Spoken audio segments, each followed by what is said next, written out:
नागपूर जिल्ह्यातील मौदा तालुक्यात वन्य प्राण्यांच्या हल्ल्यात तब्बल 10 बकऱ्यांचा मृत्यू झाल्याची धक्कादायक घटना समोर आली आहे। नांदगाव येथील शेतशिवारात ही घटना घडली असून या घटनेमुळे शेतकऱ्याचं मोठं आर्थिक नुकसान झालंय। परिसरातील शेतकरी आणि पशुपालकांमध्ये भीतीचं वातावरण निर्माण झालं आहे। मौदा तालुक्यातील नांदगाव येथील शेतकरी राधेश्याम सेलोकर यांनी आपल्या बकऱ्या शेतशिवारात चराईसाठी सोडल्या होत्या। दुपारी सुमारे 2:30 वाजताच्या सुमारास अचानक एका वन्य प्राण्यानं कळपावर हल्ला चढवला।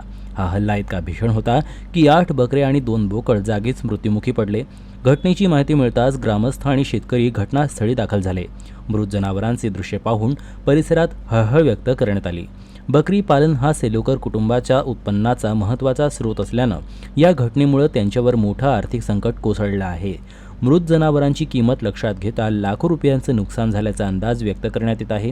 घटनेची माहिती संबंधित विभागाला देण्यात आली असून पंचनामा करून नुकसान भरपाई देण्याची मागणी करण्यात आली आहे। तसेच शेतशिवारात वाढत असलेल्या वन्य प्राण्यांच्या वावरावर नियंत्रण ठेवण्यासाठी वन विभागानं तातडीनं उपाययोजना कराव्यात अशी मागणी शेतकरी आणि ग्रामस्थांकडून होत आहे। दुपारच्या वेळेला नेहमीप्रमाणे शेळ्यांना गोठ्यात बांधला।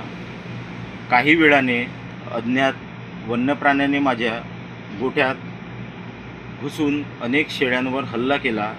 त्यानंतर सर्व शेळ्या मृत्यू झाल्या। या घटनेमुळे माझे आर्थिक नुकसान झाले आहे।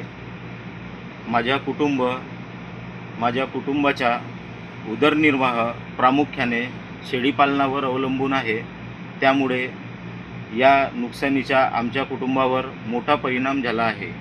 मी शासन आणि वन विभागाला विनंती करतो की या घटनेची तातडीने दखल घेऊन पंचनामा करावा।